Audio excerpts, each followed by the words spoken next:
नमस्कार, मी अनुश्री करंदीकर. नम्मा होमिओपॅथी आरोग्य संजीवनी या विशेष कार्यक्रमामध्ये तुमचं सगळ्यांचं अगदी मनापासून स्वागत.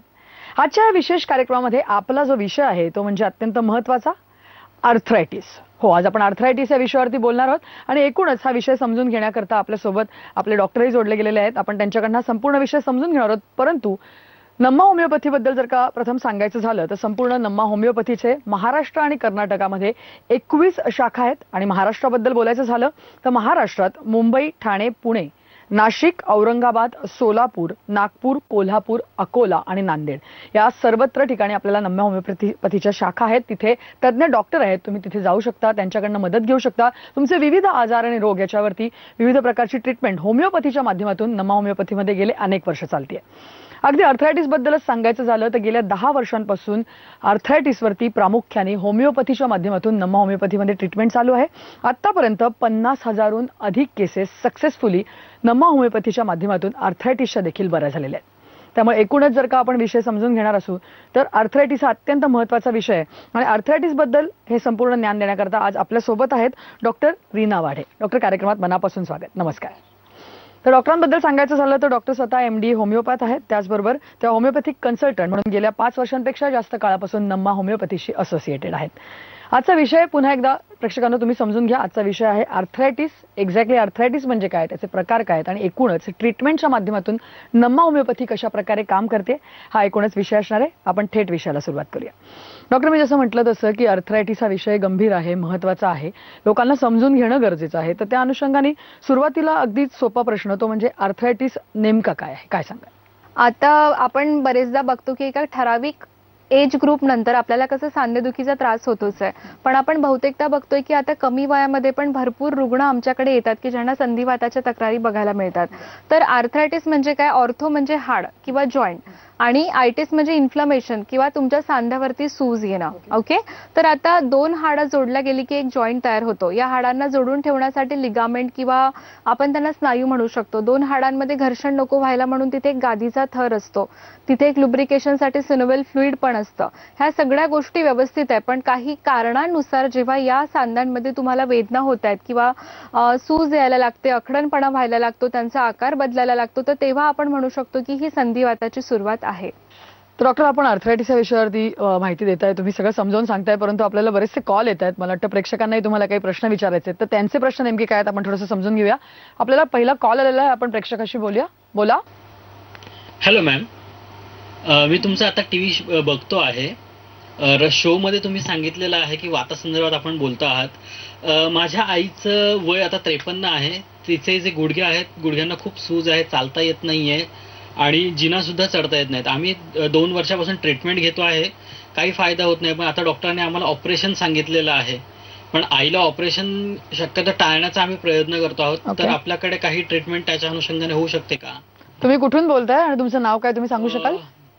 मी ठाण्यावरून बोलतो आहे, पंकज पाटील. नक्की पंकज, बोला डॉक्टर. पंकज, आता जसं तुम्ही सांगितले की तुमच्या आईला गुडघेदुखीचा त्रास होतोय आणि जिना चढणं उतरणं पण अवघड झालंय, त्यात तुम्हाला ऑपरेशन पण सजेस्ट केलंय. तर हा एक संधिवाताचा ऑस्टिओआर्थरायटिसचा प्रकार वाटतं. यामध्ये कसं असतं की तुम्ही बहुतेकदा पेन किलर, कॅल्शियम, व्हिटॅमिनच्या गोळ्या खाता, पण त्याने तुमचं पेन थांबतं, पण हळूहळू तो आजार वाढून तुम्हाला ऑपरेशन पण सजेस्ट करावं लागतं.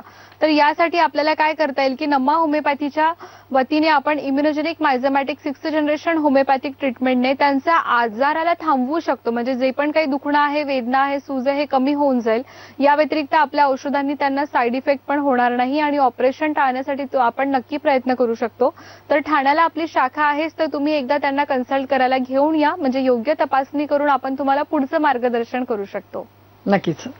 बरं, एकूणच आपण जसं सांगितलं तसं आर्थरायटिस म्हणजे काय आपण समजून घेतलं, परंतु आता हे आर्थरायटिस किंवा संधिवात याचे विविध प्रकार असतात. तर त्या अनुषंगाने काय सांगाल, नेमके प्रकार कसे असतात, कशा प्रकारे? नक्कीच, प्रत्येक आजारामध्ये आपल्याला कारणं बघायलाच मिळतात. पण आता जे आमच्याकडे डेली रुटीन प्रॅक्टिसमध्ये आम्हाला रुग्ण बघायला मिळतात ते म्हणजे ऑस्टिओआर्थरायटिस, सगळ्यात महत्त्वाचा आजार. आता ऑस्टिओआर्थरायटिस ज्याला आपण संधिवात असं सुद्धा म्हणतो. दुसरा कॉमन प्रकार जर आपण बघायला गेलो तर ज्याला आपण आमवात मराठीमध्ये म्हणतो, रुमॅटॉइड आर्थरायटिस. ओके, हा एक ऑटोइम्युन डिसीज आहे. त्यानंतर गाऊट गोट ज्याला आपण रक्तवात म्हणतो, यानंतर लंबर स्पॉन्डिलोसिस, सर्वायकल स्पॉन्डिलोसिस, अँकिलोजिंग स्पॉन्डिलायटिस हा युजली तुमच्या मणक्यांशी रिलेटेड असा आजार आहे. त्यानंतर सोरियाटिक आर्थरायटिस म्हणजे आपण बरेचदा बघतो की त्वचेवरती एक सोरायसिस नावाचा आजार असतो आणि हा सोरायसिस जर तुम्हाला खूप वर्षांपर्यंत राहिला तर तुम्हाला तर सांधा पण सोरियाटिक आर्थरायटिस. त्यानंतर व्हायरल आर्थरायटिस म्हणजे एखादा ताप आला, फीवर आला आणि त्याच्यानंतर तुम्हाला वाताची सुरुवात झाली तर तो व्हायरल आर्थरायटिस. ओके, तर संधिवाताचे जे प्रकार आहेत हे खूप जास्त आहेत जर आपण त्याला एक्सप्लेन करायला गेलो तर, पण जे कॉमन प्रकार आहेत ते मी तुम्हाला आता तेच सांगेन. नक्की नक्की. आणि आता तुम्ही प्रकार सांगताना कारणांचा उल्लेख केला, तर मग एकूणच लोकांना किंवा जे पेशंट्स आहेत त्यांना पण हा प्रश्न असतो की मला नेमका हा संधिवात का झालाय, तर काय कारण असू शकतात प्रामुख्याने संधिवात होण्याची? नक्कीच सांध्यांचं कारण म्हणजे आपण बघायला गेलो तर बघा कसं असतं की या प्रश्नाचं उत्तर देण्याआधी मला तुम्हाला प्रकारानुसार कारण सांगायला आवडते. ओके, तर सगळ्यात महत्वाचा पहिला प्रकार आपला असतो ऑस्टिओआर्थरायटिस, ज्याला आपण संधिवात असं म्हणतो. तर हा जो प्रकार आहे वाताचा, याच्यामध्ये कसं असतं की तुमच्या सांधे जे आहेत म्हणजे मोठे लार्ज जॉईंट अफेक्शन असतं, जसं की आपले पायाचे गुडघे. आता हा जो गुडघा असतो हा एक वेट बिअरिंग जॉईंट आहे, तो तुमचं वजन सांभाळतोय, राईट. तर एका वयोगटानंतर म्हणजे वयाची 40-50 ओलांडायला लागली किंवा हे सगळ्यात पहिलं महत्वाचं कारण आहे की तुमचं एज फॅक्टर. दुसरं म्हणजे तुमच्या शरीरामध्ये कॅल्शियम आणि व्हिटॅमिन डेफिशियन्सीज होत आहेत, हॉर्मोनल इम्बॅलन्स किंवा मेनोपॉझल एज ग्रुप नंतर जे पण तुमच्या शरीरामध्ये बदल होतात. म्हणून ऑस्टिओआर्थरायटिस मध्ये आपण बहुतेकदा बघतो की स्त्रियांना याची जास्तीत जास्त सुरुवात लवकर होते. ओके, वाढलेलं वजन, कामाचा ताणतणाव ज्याला आपण मेकॅनिकल स्ट्रेस म्हणू शकतो, किंवा याच्या व्यतिरिक्त आपण बघतो की एखादी इंजुरी वगैरे झाली आहे, मेकॅनिकल इंजुरी वगैरे, करेक्ट. लाईफस्टाईल तुमचं चुकतंय, खाण्यापिण्यामध्ये थोड्या डेफिशियन्सीज होत आहेत, खाल्ल्यानंतर पण ते तेवढं प्रॉपर तुमचं पचन होत नाहीये. या व्यतिरिक्त मानसिक ताणतणाव हे पण एक महत्वाचं कारण असू शकतं. ओके, तर संधिवातामध्ये आपण बहुतेकदा बघतो की वाढलेले वय म्हणजे 50च्या नंतरचे रुग्ण बघायला मिळतात. मोठ्या जॉईंट पासून सुरुवात होते आणि हळूहळू मग ते तुमच्या छोट्या जॉईंट्स पर्यंत पण तो आजार येऊन पोहोचतो. बघा, बरं, म्हणजे एकूणच आपण जर का बघितलं तर ऑस्टिओआर्थरायटिस किंवा संधिवाताबद्दल तुम्ही सांगितलं. मगाशी तुम्ही पुढचा जो उल्लेख केला होता तो म्हणजे आंबात किंवा रुमॅटॉइड आर्थरायटिस, मग त्याची काही कारणं किंवा त्याचं प्रामुख्याने काही वैशिष्ट्य असू शकतं? Exactly. So basically rheumatoid arthritis हा एक ऑटोइम्युन डिसीज आहे. आता auto means self. Okay, self generated disease आहे हा. कुठल्याही प्रकारच्या डेफिशियन्सीमुळे किंवा एकापासून दुसऱ्यांना असं काही नसतं त्यामध्ये, राईट. किंवा एखादं तुम्ही ट्रॉमॅटिक इंजुरी झाली त्याच्यानंतर तुम्हाला दुखणं वगैरे ते असं पण नाहीये. तर ऑटोइम्युन डिसीजचे महत्वाची कारणं जर आपण बघायला गेलो तर हा एक तुमचा अनुवांशिक घटक असू शकतो की हो फॅमिली बॅकग्राऊंड मध्ये होतं म्हणून माझ्यापर्यंत हा आजार आलाय. किंवा दुसरं कारण म्हणजे सगळ्यात महत्वाचं मानसिक ताणतणाव, स्ट्रेस फॅक्टर. ओके, सो कसं असतं ना, आता आपली ही जी इम्युनिटी किंवा रोगप्रतिकार शक्ती आहे हिचं काम काय की ज्या पण गोष्टी तुमच्या शरीराला त्रासदायक आहे त्या गोष्टींपासून आपल्याला ते प्रोटेक्ट करत असतं. रोगप्रतिकार शक्ती आहे ती. आता जसं की एखादं बॅक्टेरियल इन्फेक्शन झालं तर आपल्या बॉडीला माहिती आहे की हे माझं टार्गेट आहे, याच्यासोबत आपल्याला लढायचं आहे. पण मानसिक ताणतणाव ही एक अशी गोष्ट आहे की जी तुम्हाला दिसत नाहीये ना, त्याच्यासाठी कुठला रिपोर्ट वगैरे पण नाही आपण तपासू शकत. त्याच्यामुळे इम्युनिटीला आपल्याला कन्फ्युज होतं की नेमकं कोणासोबत लढायचं आहे. आणि अशा वेळेस काय होतं की तुमच्या शरीरातले जे सांधे असतात त्यावरती जेव्हा तुमची इम्युनिटी अटॅक करायला लागते तेव्हा तुमच्या सांध्यांवरती सूज येते आणि अशा प्रकारे ह्या ऑटोइम्युन डिसीजेसची सुरुवात होते. ओके, सो बेसिकली यामध्ये आपण बघतो की आपण जसं म्हटलं की संधिवातामध्ये एका वयानंतर तुम्हाला दुखणं येते. त्या उलट आमवातामध्ये तुम्हाला अशा प्रकारे कुठल्याही वयाचं रिस्ट्रिक्शन नाहीये. म्हणजे यामध्ये आपल्याला अगदी कमी वयाचे पण पेशंट आम्ही बघतो आणि त्यातल्या त्यात वाढलेले एकदम वय असेल तरी सुद्धा याचे पेशंट येतात. आणि बहुतेकदा या आजाराची जी सुरुवात असते ती तुमच्या हाताचे बोटं, पायाची बोटं, मनगट किंवा अँकल जॉईंट म्हणजे स्मॉल जॉईंट अफेक्शन आहे. सगळ्यात पहिले लहान जॉईंट अफेक्ट होतील आणि हळूहळू तुमचे मग मोठे सांधे पण कव्हर होतात. आणि या आजारामध्ये कसं असतं की फक्त हे आजार फक्त हाडांपुरतं लिमिटेड नाही राहत. हीच जर सूज तुमच्या इंटरनल ऑर्गन्स वरती आली तर मग त्यामुळे पेशंटला सतत ताप येणे, कणकणी येणे किंवा थकवा, अशक्तपणा जाणवणे, सांध्यांवरती नेहमी सूज राहणे, अखडणपणा वगैरे होणे, नाही का. बहुतेकदा आम्हाला स्त्रिया सांगतात की मॅडम मला ना म्हणजे भाजी निवडता येत नाहीये, कणिक मळता येत नाहीये, कपडे पिळता येत नाहीये, केस विंचरता येत नाहीये, राईट. म्हणजे हे छोटे छोटे जे ऍक्टिव्हिटीज आहे घरगुती हे करताना त्यांना त्रास व्हायला लागतो. या व्यतिरिक्त गुडघेदुखीचे, संधिवाताचे जर रुग्ण आमच्याकडे आले तर ते सांगतात की आता आम्हाला मांडी घालायला जमत नाहीये, पायऱ्या चढता उतरता येत नाहीये, नाही का. उठता बसताना आधार लागतोय किंवा मी कोणासोबत चालते तर माझी स्पीड कमी व्हायला लागलीये, पहिल्यासारखं त्यांची चाल राहत नाही. म्हणजे कसं असतं ना की तुमचं डेली रुटीन ह्या सगळ्या वाताच्या प्रकारामुळे डिस्टर्ब होत असतं. करेक्ट. म्हणजे जसं तुम्ही आता म्हणालात की संधिवात झाला किंवा आंबात झाला, आणखीन एक उल्लेख केला होता तुम्ही गाऊटचा. गाऊट म्हणजे काय मग एक्झॅक्टली? त्याच्यामध्ये अशा प्रकारची काही वेगळी लक्षणं दिसून येतात? येस, गाऊट म्हणजे रक्तवात आहे बघा. सो बेसिकली कसं असतं, आपल्या शरीरामध्ये ना एक युरिक ऍसिड नावाचं कंटेंट आहे. ओके, युरिक ऍसिड हे तुमच्या शरीरामध्ये एक नॉर्मली 7 पर्यंत आपण म्हणतो की ते असायला पाहिजे. पण जेव्हा याचं प्रमाण वाढायला सुरू होतं रक्तामध्ये, तेव्हा ते युरिक ऍसिड काय करतं ना, आपल्या अगदी पायाच्या अंगठ्यांमध्ये किंवा छोट्या जॉईंट्स मध्ये जाऊन साचायला लागतं. आता कसं असतं की ते एक्सेसिव्ह म्हणजे तिथे साचतंय ना, त्याची गरज नाहीये. सांध्यांमध्ये जर ते साचलं तर तिथे नक्की वेदना तुम्हाला होणारच आहे. ओके, आता युरिक ऍसिड वाढण्याचं प्रमाण हे किंवा कारण जर आपण बघायला गेलो तर बहुतेकदा आपण बघतो की नॉनव्हेज खाण्यामध्ये जास्त येत आहे, ड्रिंक्सची सवय खूप जास्त आहे, लाईफस्टाईल फार चुकीची आहे नाही का, किंवा या व्यतिरिक्त आपण म्हणू शकतो की जेनेटिक पण हा आजार येऊ शकतो. तर अशा प्रकारची भरपूर कारणं बघायला मिळतात. युरिक ऍसिड जर तुमच्या सांध्यांमध्ये साचलं तर सुरुवातीला तुम्हाला दुखणं चालू होतं. हळूहळू तिथे लिटरली तुम्हाला सांगते की सूज पण अशा प्रकारे येते भयंकर की पेशंटला एकदम त्रास होतो त्या गोष्टीचा. म्हणजे गाऊटचे पेशंट कसं आहे ना की रोज कंप्लेंट नाही करणार, पण अचानकपणे त्यांना सडनली गाऊट अटॅक ज्याला म्हणतो आपण, सिव्हिअर पेन असतं. आता याच प्रकारे हे रक्तामधलं जे युरिक ऍसिड आहे हे तर वाढतंय, हे तुमच्या सांध्यांमध्ये पण साचतंय. पण हे जे ब्लड आहे तुमचं, हे प्युरिफिकेशन साठी किंवा फिल्ट्रेशन साठी किडण्यांमध्ये जाणारच आहे. सो किडनीमध्ये जेव्हा हे युरिक ऍसिड साचतं ना, तेव्हा तिथे स्टोन पण बनू शकतात. म्हणून गाऊट पेशंटला आपण जर बघितलं तर त्यांचा आजार हा किडनी स्टोन मध्ये सुद्धा कॉम्प्लिकेट होताना बघायला मिळतो. डेटॉल यामुळे काय होईल? काही नाही होणार. यामुळे काय होईल? यामुळे काही नाही होणार. जेव्हा डेटॉलने काही नाही होणार, मग रोज डेटॉल का वापरता? यासाठी की आजार पसरवणारे जर्म्स आपल्यापासून दूर राहिले तरच त्यांच्यापासून आपल्याला काही नाही होणार. ज्या घरांमध्ये डेटॉल दररोज वापरले जाते तिथे लोक कमी आजारी पडतात. आपल्या लोकांची सुरक्षा रोज डेटॉल जरासे. मोटेगावकर सरांचे आरसीसी महाराष्ट्रात नंबर 1. 720 पैकी 500+ गुण घेणारे तब्बल 1202 विद्यार्थी. 11वी व नीट रिपीटर बॅच प्रवेश सुरू. घ्या पावडर हँड वॉश. मम्मा, वर बघ. डेटॉलचा विश्वास पावडर हँडवॉश मध्ये? तर तेच द्या ना. डेटॉल पावडर हँडवॉश, जर्म्स पासून तीच सुरक्षितता. फक्त 10 रुपयांमध्ये आणि चालेल 30 दिवस.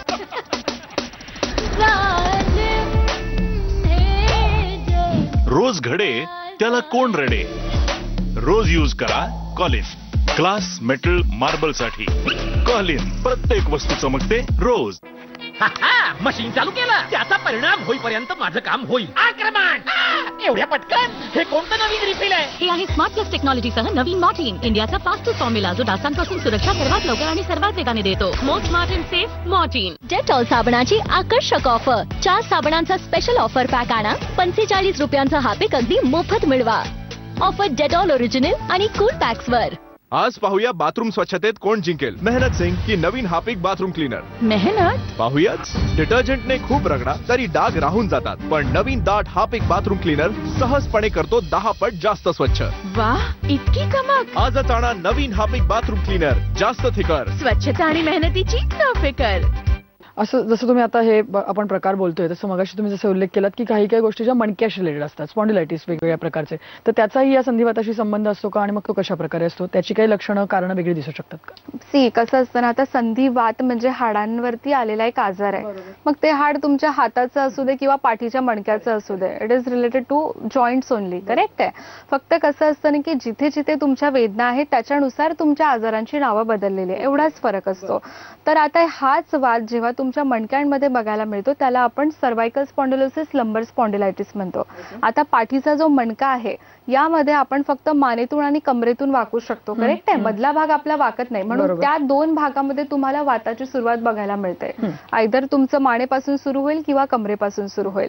तर याचं महत्वाचं कारण आपण बघतो की बाबा आता प्रोलॉंग सिटिंग जॉब आहे. आता आपण बघतो की IT सेक्टरमध्ये कंटिन्यू बसावं लागतं, PC वरती काम करावं लागतं.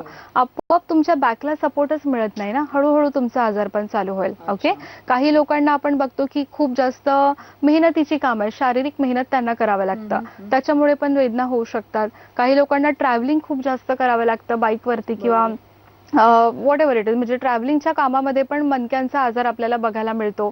या व्यतिरिक्त आपण म्हणू शकतो की कॅल्शियम व्हिटॅमिन डेफिशियन्सीज तर आहेतच, किंवा मग कामाचा ताणतणाव, कधी कधी मेकॅनिकल इंजुरी वगैरे झाली आहे, मानसिक ताणतणाव झालाय, तर एक नाही तर असे अनेक कारण आपल्याला मणक्याचे बघायला मिळतात. पण बहुतेकदा काय होतं ना की मणक्याच्या आजारामध्ये जेव्हा हे हाडं झिजतात आणि हाडं झिजल्यानंतर जेव्हा ते मणक्याच्या आतमधली गादी म्हणजे घर्षण होते किंवा मणक्यामध्ये गॅप पडतो, नसा दाबल्यानंतर पेशंटला हाताला किंवा पायाला मुंग्या येणं, बधीरपणा येणं, जडपणा येणं, त्यांची स्ट्रेंथ कमी होते काम करण्याची, त्यांना जड वस्तू उचलता येत नाही, राईट, किंवा मानेच्या किंवा कमरेच्या हालचाली आखडल्या जातात. लिटरली काही पेशंटला जर मागे बघायचंय तर ते मान वळवू नाही शकत, त्यांना पूर्ण बॉडी वळवावी लागते, करेक्ट आहे. तर अशा प्रकारे काय होतं की पेशंटच्या कामामध्ये भरपूर अडथळे येतात. सो जेव्हा हे नसांचा आजार येतो त्याला आपण न्यूरोपॅथी म्हणतो, रेडिक्युलोपॅथी पण असं म्हणू शकतो. आता या व्यतिरिक्त मणक्याचा एक महत्वाचा आजार म्हणजे अँकिलोजिंग स्पॉन्डिलायटिस. आता अँकिलोजिंग स्पॉन्डिलायटिस हा एक ऑटोइम्युन डिसीज आहे. अगेन जसं आपण आमवाताबद्दल बघितलं तसंच हा अँकिलोजिंग स्पॉन्डिलायटिस बहुतेकदा आपण बघतो की हा वयाच्या 15 ते 30 वयोगटामध्ये आपल्याला बघायला मिळतो. येस, कमी वयामध्ये, म्हणजे इकॉनॉमिकली प्रोडक्टिव्ह एज ग्रुप जो असतो की जेव्हा आता तुम्ही शिकलाय, आता तुम्ही नोकरीला लागणार, पैसे कमवणार, पण तुम्ही आजारी पडलाय, तुमची प्रोडक्टिव्हिटी तिथे कमी होते, करेक्ट आहे. सो बेसिकली याच्यामध्ये पण तुम्हाला जर तपासणी आपण बघतो की कमी वयामध्ये तुम्हाला मणक्याचे आजार होत आहेत. या मणक्याच्या आजारासाठी तुम्ही पहिले गोळ्या औषधी घेताय, आराम करताय, सगळं करून बघताय, पण बरं होत नाहीये. मग तुम्हाला डॉक्टर HLA-B27 नावाची तपासणी करायला सांगतात, आणि जर ती पॉझिटिव्ह आली तर आपण म्हणू शकतो की अँकिलोजिंग स्पॉन्डिलायटिसचा हा आजार आहे. ओके, या आजारामध्ये बहुतेकदा आपण बघतो की माकड हाडापासून पेन सुरू होतं पेशंटला, म्हणजे अगदी खालच्या मणक्यापासून, आणि सिव्हिअर वेदना असतात, त्यामध्ये पण पेन जास्त असतं. त्यामध्ये जसं पेशंट रात्री झोपायला जाणार त्यांना पेन सुरू होणार, जसं सकाळी उठणार थोडं स्ट्रेचिंग करणार मग त्यांना बरं वाटणार. ओके, पण या आजाराचं सगळ्यात महत्वाचं कॉम्प्लिकेशन काय आहे की हा एकतर तुम्हाला कमी वयात चालू होतोय. आता कुठला पण आजार जेव्हा तुम्हाला कमी वयात येतो त्याला लाईफ स्पॅन खूप मोठा भेटतोय ना वाढायला. जर एखादा आजार तुम्हाला 50-60 मध्ये आला तर लाईफ स्पॅन शॉर्ट आहे, पुढे वाढून वाढून तो किती वाढणार आहे. पण या आजारामध्ये तो आजार तुमचा इतका वाढतो की ते तुमचे मणके एकमेकांना फ्यूज होऊन जातात, आणि लिटरली तो आजार बांबू स्पाईन मध्ये कन्वर्ट होतो. बांबू स्पाईन म्हणजे असं हाड की ते वाकू शकत नाही, राईट, ते कडक होऊन जातं पूर्ण. काही लोकांना लिटरली उचलून न्यावं लागतं, त्यांना बसता येत नाही, त्यांना हालचाली करता येत नाही, म्हणजे त्यांची लाईफ पूर्ण डिस्टर्ब होऊन जाते त्या आजारामुळे. होलिस्टिक अप्रोच असतो आपला पूर्णपणे, असं म्हणायला नक्की हरकत नाही. आपण पुढचा कॉल घेऊया. आपल्याबरोबर अजून एक प्रेक्षक जोडले गेलेले आहेत. बोला. नमस्कार डॉक्टर, माझं नाव सुरेखा कुलकर्णी, मी पुण्याहून बोलत आहे. मला मागील 5 वर्षापासून रुमेटॉइड आर्थरायटिसचा त्रास आहे. यामुळे माझ्या हातांच्या बोटांना खूप तीव्र वेदना होत आहे, आणि हा त्रास सकाळच्या वेळेस मला जास्त होतोय, इतका की मला साधा ग्लास उचलताना पण खूप त्रास होतोय. हा त्रास संपूर्णपणे बरा होऊ शकतो का, आणि साधारण किती दिवसात हा त्रास बरा होऊ शकेल? नक्की सुरेखा, काय सांगाल डॉक्टर? सुरेखा, आता तुमचं जे मला तुम्ही सांगितलंय आजाराचं एक माहिती सांगितले, त्यावरून हा अमवाताचा प्रकार वाटतोय, आणि अमवात हा एक ऑटोइम्युन डिसीज आहे, करेक्ट. ऑटोइम्युन डिसीजला आपण बघतो की हा शरीराने बनवलेला आजार आहे. तो 100% पूर्णपणे जाईल की नाही जाईल ही वेगळी गोष्ट, पण नक्कीच आपण आजाराला तुमच्या पेन किलर, स्टिरॉइड पासून तरी मी वाचवू शकते, है ना. म्हणजे तुम्ही जर लवकरात लवकर आपल्याला कन्सल्ट केला तर आपण काय करू शकतो की तो आजार पुढे वाढणार आणि त्याची काळजी घेऊ शकतो. कारण की या आजारामध्ये कसं आहे की शेवटी हाताची बोटं म्हणजे वाकडी होतात, डिफॉर्मिटीज वगैरे त्यामध्ये येऊन जातात, आणि एकदा जर का डिफॉर्मिटी आली तर त्याला तुम्ही परत रिव्हर्स नाही करू शकत. पण दुखणं असेल, सूज असेल तर त्याला आपण आरामात थांबवू शकतो. तर तुम्ही सुरेखा लवकरात लवकर या आणि आपल्या क्लिनिकला व्हिजिट करून पुढचं योग्य माहिती आपल्याकडून घ्या. नक्कीच. आपण पुन्हा एकदा विषयाकडे जाऊया. डॉक्टर, आर्थरायटिस बद्दल आज आपण समजून घेतोय. आता आपण जसं बघितलं की कारणं बघितली, लक्षणं पाहिली, तुम्ही वेगवेगळे प्रकार सांगितले. एकूणच मग सगळ्यात महत्त्वाचा भाग जो येतो तो म्हणजे ट्रीटमेंटचा.